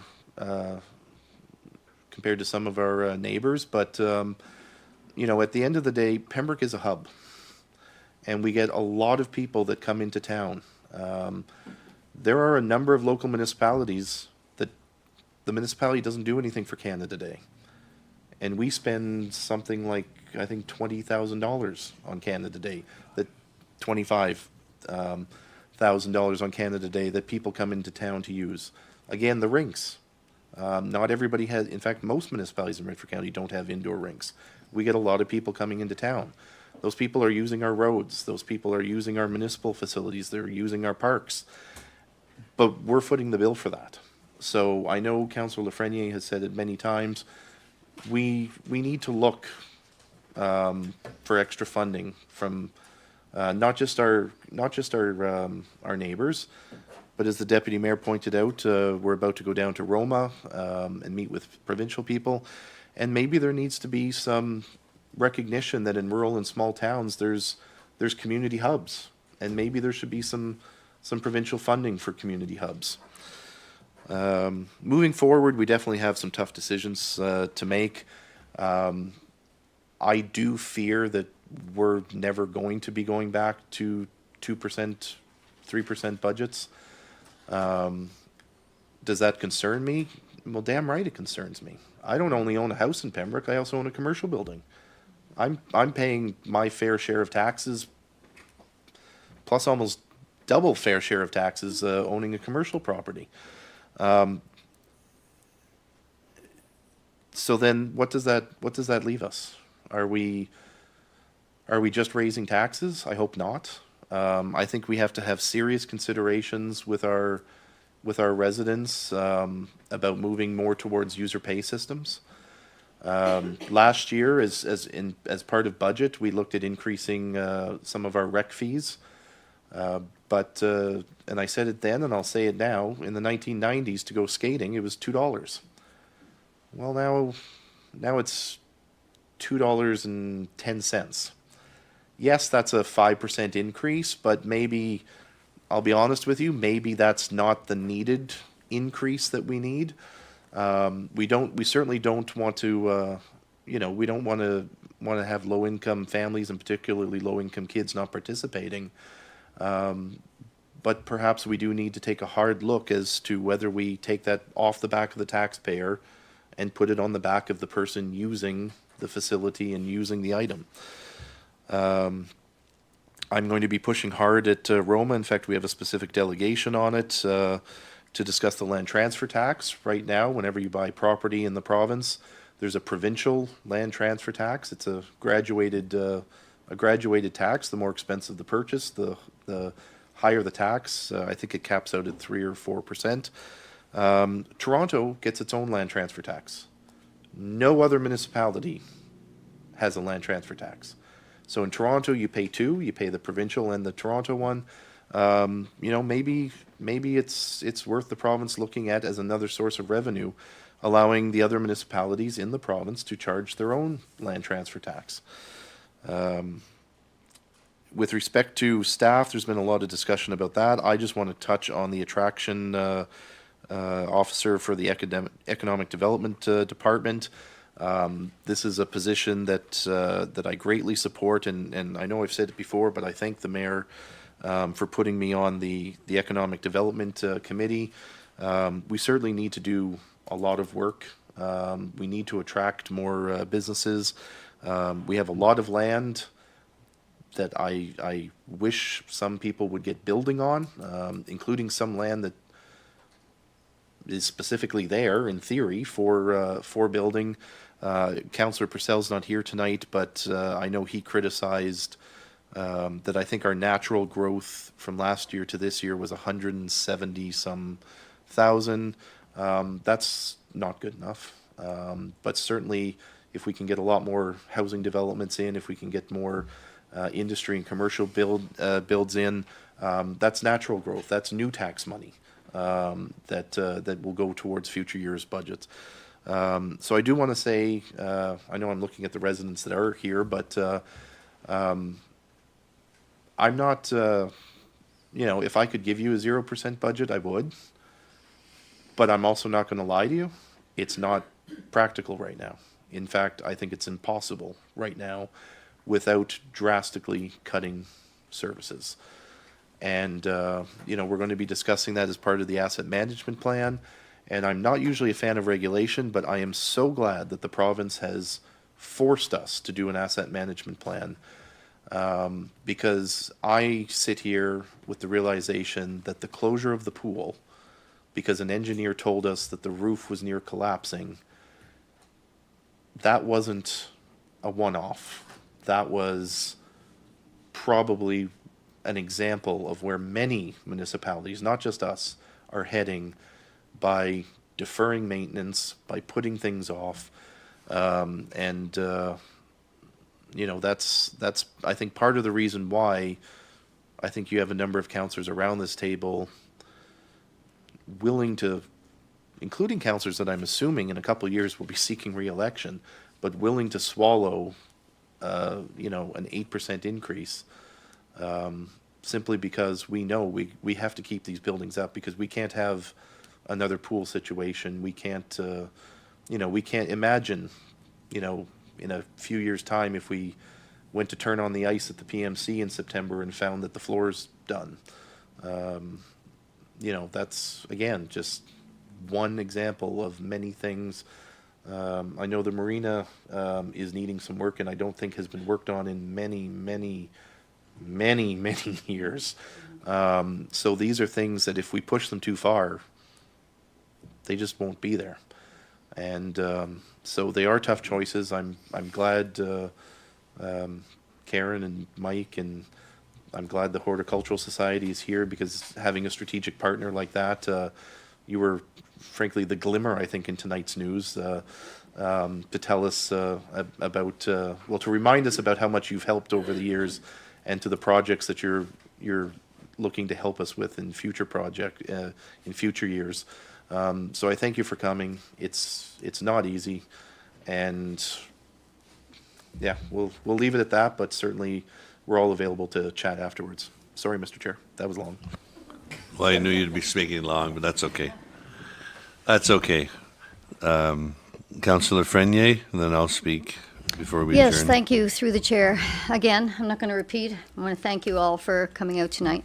And I just want to respond to Karen's inquiry about the police and comparing it to Petawawa. The population of Petawawa includes Garrison Petawawa. And Garrison Petawawa has its own military police that police those residents and their properties, et cetera, et cetera. So that really does offset the need for their own police department. So I want to also touch on the fact that Pembroke is much different than Petawawa. Yeah, so that is a big part of it, is military. Well, that's a big part of it. Military police take over a large portion, like the whole base area, and then I'm not sure if it's a civilian or if it's military individual that's being called. I don't know how that relationship works, but I do know that they don't have to police the whole of Petawawa. We have a much larger business, business population. We have a downtown core that needs a lot more attention. We have a lot of social housing here, and not that that, is direct, but it's a vulnerable population a lot of the time. We have the hospital, we have a lot more streets that need patrolling. So I just want to say, we went to our own, And I brought up too, about like, it was said previously that we're gonna get 28 more, or we're gonna get. okay, so on that topic, on that topic, Been my view. so I asked the actual detachment, I'm on the police services board, and I said, when are we getting these? We were so excited, they made a comparison to Bancroft. And, it's not gonna happen right away. That's going to be over the next few years. So he made it sound like it was immediate, and we were all excited. So no, it's going to happen over the next couple of years. And so I wanted to just let you know that. They're having their own recruitment. Yes, they're having their own recruitment issues as well. So that was not premature. I don't want to say it was premature, but it was misleading a little bit. And on that note there too, then perhaps it's something that is a communication issue. Yes. Between the city and the rest of us. Yeah. We don't have like a everyday newspaper coming out and telling us all the stuff. Yeah. And we don't necessarily have, we hear little bits and pieces.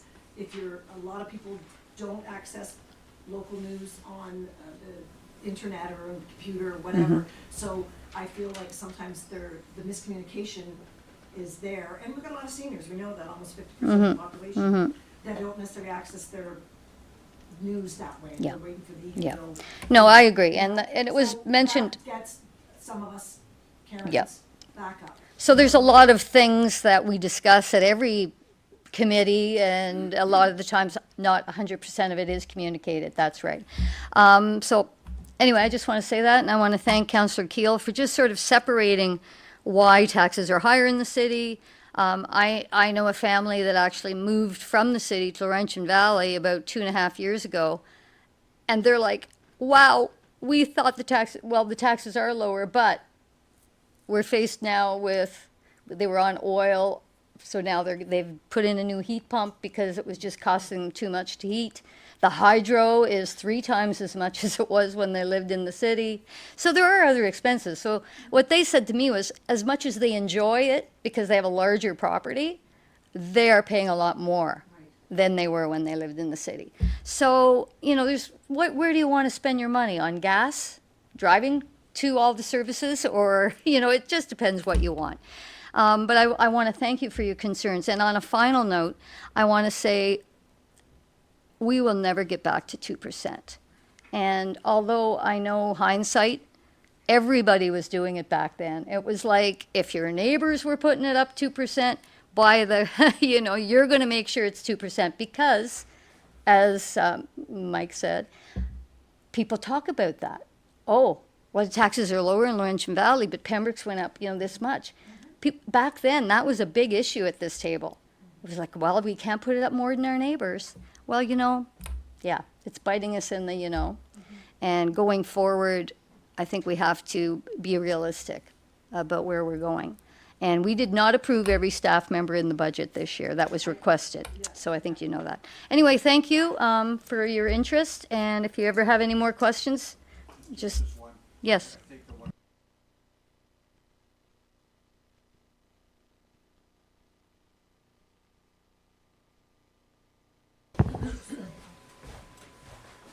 I think it's been since 2016, since we haven't had a new impact. And that's quite concerning to particularly the vulnerable people in this community. Like, I'm thinking of an elderly person that's on a fixed income that owns their house. Because anybody that knows anything about real estate, when it is redone, it's going to be scary. So I'm really concerned about that. And not just for us, for the province. It's province-wide. So I'm not quite sure. I'm going to be a pessimist and say maybe for political reasons they haven't done it yet. However, when it's done, we all know, and with computers, you just have to look at what things have been sold for. You can find it out like that. And I mean, somebody mentioned 185,000. Your taxes go up this much. Well, that's a pretty bare bones house in the city of Pembroke. So, theoretically, the next time it comes out, theoretically, it could double or more than that, your value of your residence. So that's really concerning to me. So if I could clarify about that, and I think this is what the treasurer was going to say. If the assessment on your home, okay, so they didn't do an assessment because of COVID, okay, because they knew real estate was all over the place. So they did not reassess when they should have, okay? Even if, so my home's affected, even if my assessment doubled, that does not mean your taxes are going to double. Because what happens is, it's based, okay, assessment is done, we get the value of the assessment, we would lower the mill rate to bring accordingly. So it doesn't mean, okay, so people have a misconception about it. So, yeah, so if, let's say the assessment of the entire municipality doubled, well, it doesn't mean we're going to double the revenue we get from income. We're going to lower the mill rate to just wherever balances our budget again. Yeah, but I agree with that philosophy. Okay. But what concerns me is that if we're getting hit through no fault of the people in this room, with let's say 8.9%, and then this happens and it goes up, it's still another add-on for people to pay their taxes. I mean, I understand, totally understand, as example, water and sewer. I understand the bills are the way they are. I really get that, because we are really aging and we have a real issue there. But when it comes to an upgrade and impact, I'm not saying they're going to double, but there's going to be a significant, there's going to be some degree, whether it's even 10%. I don't know what it's going to be. I'm not a impact person, but it's not. We're not going to get off scot-free. Not when an assessment goes from, let's say, to keep it simple, from 200,000 to 400,000. There's got to be, you know, I mean, maybe you can help me understand it better, but it is quite concerning. Madam Anyway, Treasurer, do you want to comment on MPAC? Thank you. Thank you, Mike. So overall, the money that the city needs to raise will stay the same. The problem is going to be differences between classes and like differences in a category. So if residential assessment increases by much more than commercial, then the taxes are going to shift between the categories. So we can fix that through looking at ratios, which will be something that we'll have to do. Because we apply ratios to the different groups of assessments.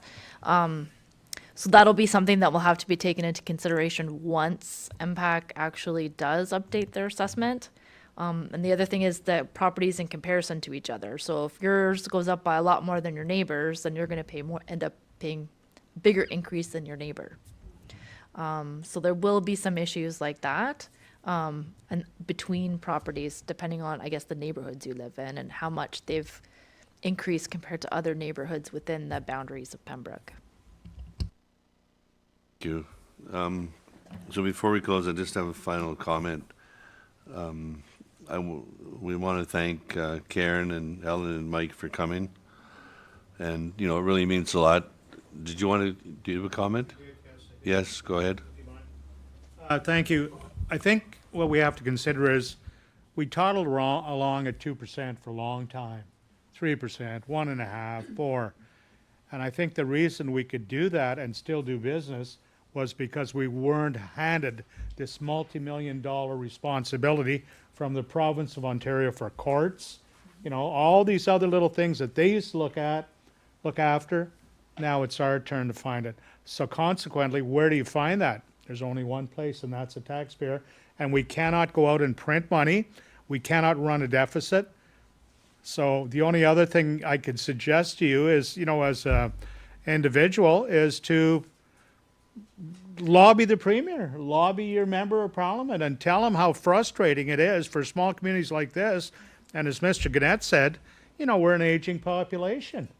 Where are you supposed to come up with the loot? You know, unless you got a little roadside stand where you're selling cucumbers and not paying tax to the feds or the province. It's got to come from somewhere, and it's us. And it's frustrating for all of us. And the only way that's going to change is if they, and I'm looking forward to you, Deputy Mayor, and you, Councillor Keel, going down there and, you know, buttonholing them and tell them how we're struggling to survive. Sure, we may look like we got a lot of money in reserves, but that's because we know we have to fix the projects in the future, and they're not giving us the money, so we got to save for a rainy day. So, you know, I think that has to be quite clear. they have to contribute. They have to help us out, or you're looking at a bankruptcy situation. I don't care how well you are. Someday you may have 4 or 5 major things happen in your community where you won't be able to handle it. Thank you. So, and I want to thank everyone for coming and, speaking. And I've received numerous calls about the budget, and I do see the comments online. And the personal attacks and all that about council, and that's the Facebook criticism, and that comes with the job of being a councillor. But it's tough. Personally, I got calls from a good friend, very close friend, who owns a business in Pembroke, and he's asking me questions, and this is tough. What's going on? What are you doing? What are you cutting? What are you adding?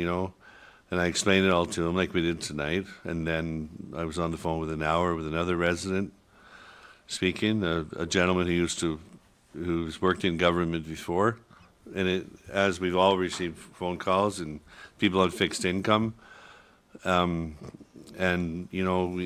I take a lot of stuff personally, on my shoulders.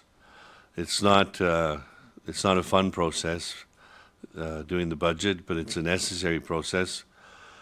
And Councillor Jacquinot's right. We go to and I'm not one to blame people. I don't believe in the blame game in politics, but the province will spend 200 and some million to cancel a beer contract with the Brewers Retail a year and a half early, or whatever it was, so you can have beer in the corner store, which is, someone's personal choice. That's fine.